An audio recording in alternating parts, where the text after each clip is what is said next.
Преди стотици години в Италия били измайсторени малки подобия на Дева Мария и Исус. Тези кукли станали известни по цял свят под името марионетки и до днес се използват в кукления театър. Всички знаем, че се изискват години обучение и талант, за да оживеят куклите на сцената. Как могат децата да се доближат до магията на театъра, като правят кукли от стари тениски, дървени лъжици и щипки? Могат ли учениците да станат част от театралната сцена, от театралната постановка? Отговорите на тези и още въпроси ще разбера сега от моя гост, актрисата Галя Савова, която е измислила забавна провокация за малките зрители. Здравей, Галя! Това ли е малката провокация? Не. Да не е към мен тази провокация. Какво е това? Не.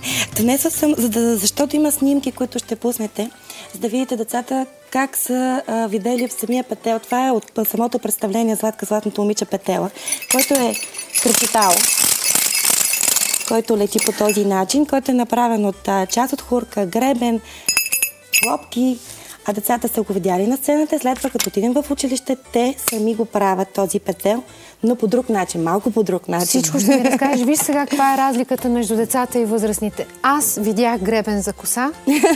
Това било петел. Петел е как? Ето, върти. Оп, каца си. Може да си хапне от твоята ръчичка. Оп, хоп. Да си хапне от мозъчето ми, че може да го изпие колкото малко е останало. Добре, сядай. Не, искам да се посмея да започнем така. Гале, кажи ми за тези малки, според мен големи предизвикателства, които сте приготвили за мълчуганите. За какво става дума?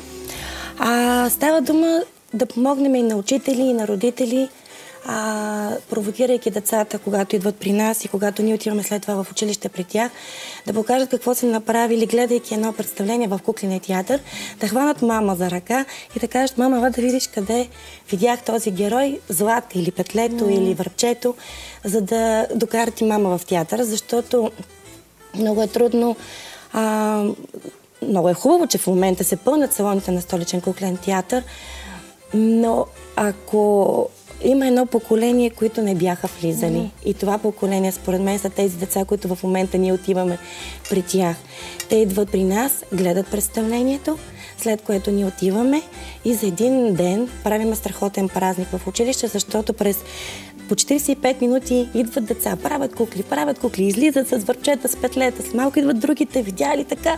И ние носим и започва една еуфория в цялото училище. Тръгвайки си, ние виждаме колко много върчета летят из училище цветни, или петлета, или златка, и защото една красота, една много, много хубаво впечатление. Надявам се наистина родителите да попитат защо, откъде, как. Аз силно се надявам за това, но искам ти кажа, че пътя трябва да е обратен. Ние, родителите, трябва да заведем децата на театър. Трябва да ги научим да ходят на театър. Така е, но аз смея да твърдя, че в момента родителите са много добри в това отношение. Те ги водят на театър.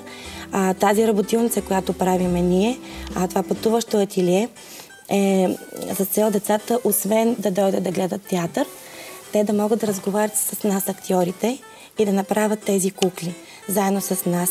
В Златка, златното момиче, представлението е цяло фолклорна приказка. Вие знаете, българска народна приказка. И там всички кукли са направени от картунки, от различни чинийки, такива битови, вретено, плат. Да. И първата ни изява беше да направим такива кукли. Но тъй като беше трудно да намерим толкова много картунки, решихме, че дървените лъжи ще свършат много хубава работа. Виждаме снимки? Да, в момента виждаме, това е върчето от ние, върчетата на Радичков. Също така се насочихме да ходим в училище и те да идват при нас, да гледат произведения, които наистина изучават в училище. Ние им помагаме. И на учителите помагаме по различен начин да могат да преподадат своите приказки или своя начин на поднасяне на едно произведение. На информацията, така че детето наистина да бъде пленен. Да му е интересно, да, абсолютно. Ние някакси от средата започнахме разговора, обаче ми е много важно да започнем от начало. Това е проект на пътуващо театрално ателие, който има идея да заведе децата в театъра, но по такъв начин, че те наистина да са заинтригувани, не просто да видят нещо, а да участват в него. Как става това участие? Това става, идвайки, гледайки представлението, ние връбчетата. Да речем. Да речем, да. То се изучава в 3-4 клас. Идват, гледат представлението, след което ние отиваме и връбчетата се правят последния начин. Нещо, което е много лесно. Тяхна тениска, закачалка, пинг-понг топчета и щипки. Нашите кукли са така стилизирани, така направени, че те, виждайки ги, след това с тези материали, които имаме, изработваме, изведнъж те наистина имат от ние връбчетата своя чир, или своята смърдовранка, или своя дебелачко. Вие отивате в училище? Отиваме в училище. Тоест има отпуснат допълнителен час от училищата, така ли да разбирам? Кога става това? Нещо такова. Защото програмата е пълна. Програмата е пълна, но самите учители, мисля, че имат такива часове, които те могат сами да решат какво да се случи в частна клас. Може би нямам представа, но в момента, в който ние не сме имали отказ, поне до сега.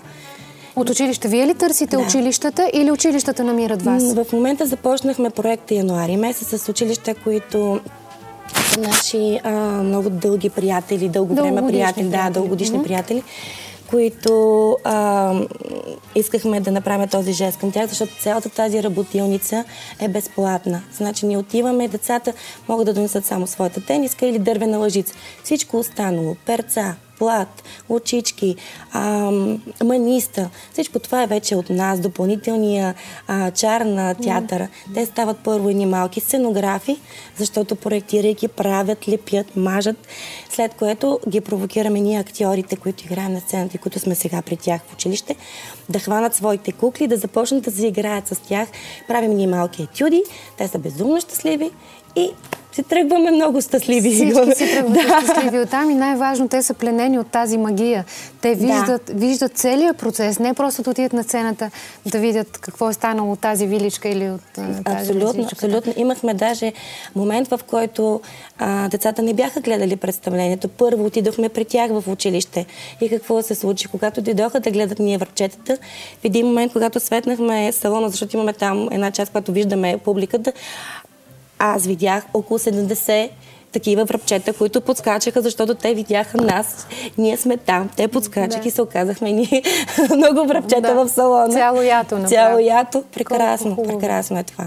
А вие как финансирате този проект? На вас не ви ли излиза непосилно? Не, това е най-хубавата ни вест. Столична община, специално програма Култура, страшно много ни помогнаха, ние кандидатствахме към тях. Те много така отворено приеха проекта и ще ни помогнат с финансите. Браво, Столична община! Да, това е прекрасно. За това си струва. Да. Струва си дори и на тях да им е било трудно да отделят някакви средства, защото много ти така пленително говориш, че аз в момента изпитвам вина, че не съм част от цялата ваша идея. Ще станете част, как всички. Как може? Как може? Всяко училище ли може да ви покани? С кои училища работите?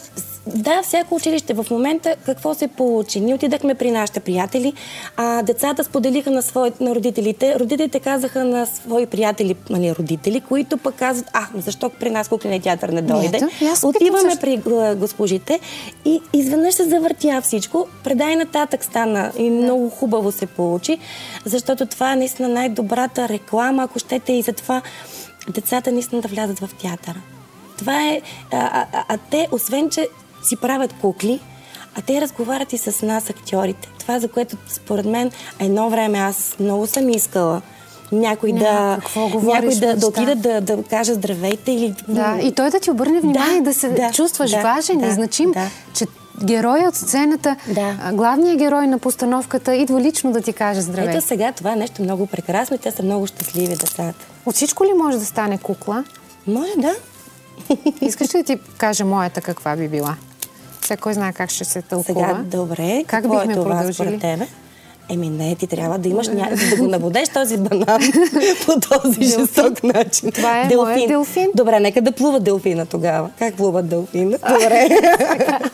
Добре. Сега то може би и така трябва, но така това вече може да стане лодка, която ще направим много бързо ни платна. Междувременно, докато правиш платното, да ни кажеш за героите, страшните герои в приказките, за които говорихме преди малко. Страшни. Колко да са страшни? Те са и смешни. Ето, правим веднага и едни платна и започва да плува. Аз искам да ви кажа, че Не съм играла принцеска, положителен герой в театъра. Винаги играя някакъв страшен отрицателен герой. Имам повече почитатели. Да, защото те, децата, се забавляват, защото по някакъв начин ние ги правим колкото са страшни, толкова излизат глупави след това.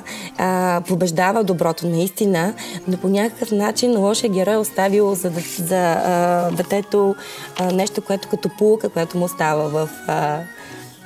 Уважаеми зрители, искам да ви кажа, че от следващата събота и неделя аз ще бъда вашият лош герой, защото имам нужда от повече почитатели.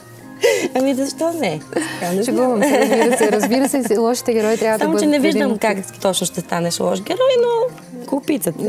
Много ще се постарая. Беше ми много приятно да започнем деня си толкова свежо. Задължително ще доведа детето си в вашия театър. След предаването в неделя. Да. Имате ли постановка? Имаме, да. Даже сега, веднага след предаването, може да дойдете на Скитника крал на представлението, което след това ще има и такава работилница. Добре, ще го обсъдим след предаването. Благодаря ти много.